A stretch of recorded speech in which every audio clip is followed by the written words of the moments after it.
Hi everyone, Ohayo gozaimasu. Welcome! This channel is for Japanese learners of English. Kiyomo shadowing no lesson wo yadakimasho. Listen to today's real native conversation. Focus on the rhythm and shadow along. Practice daily to master tango, bunpao, hatsuan, and rhythm. Repeat and try again tomorrow if needed. Zehi. Chanaru no toroku wo onegai shimasu. Okay, are you ready? Here we go. Ever found yourself wondering how to say call me in English? Turns out there's a whole world beyond just those two words. Yeah, it's like call me is just the tip of the iceberg, isn't it? There are so many ways you can phrase that. Exactly. And it's not just about how you say it, but when you say it and to whom. Let's break it down, shall we? So when would you use a simple call me? Right, call me. That's your go-to for just about anyone. Friends, family, you name it.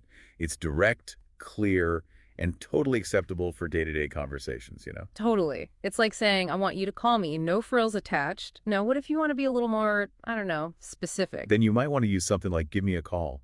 It's still super common, but it's just a tad more friendly, a little more polite maybe, but I'd still use it with my buddies. It has that nice ring to it, doesn't it? And that's where we get, give me a ring, right? That's like its cousin, yeah? That's a great comparison, yeah. Give me a ring is definitely a bit more informal. It's also more common in British English than American. So if you're chatting with someone from across the pond, give me a ring might be their go-to. Absolutely. And it's kind of fun to use, right? It's a bit more whimsical, less about the nuts and bolts. Now, what about when you want them to call you immediately? Good point. For that, you could say, give me a call as soon as you can. That emphasizes urgency, that immediate need. Or even call me when you see this. If you're sending a message, it gets right to the point. Right, it does. And what if you're in a more formal setting, maybe talking to a client? Then you probably opt for something like, please call me at your earliest convenience. It's polite and professional. Okay, so for business, we're moving away from ring and hit me up towards please call me at your earliest convenience. I get it, but is there anything that bridges both worlds? There's actually a great way to say call me with more personal touch while still sounding respectful. You can say, I'll give you a call when I get home, or I'll give you a call later. And that kind of gives a little more context to it, right? Like, it's not just call me, but I'll call when it's convenient for me and by extension for you.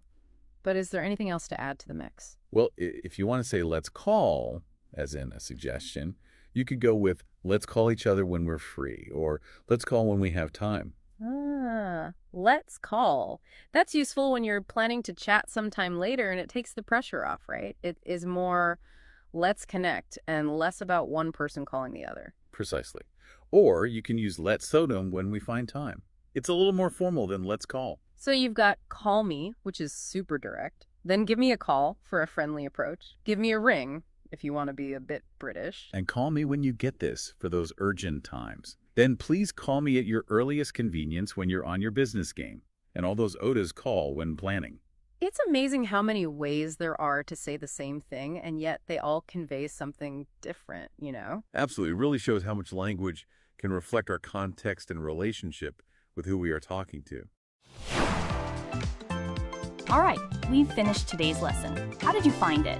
理解できない部分はありませんでしたか? Repeat and try again tomorrow if needed. Please let me know your kansa or request in the comments. ぜひ channel no toroku wo onegai shimasu. I look forward to seeing you all again soon. See you next time. Bye bye.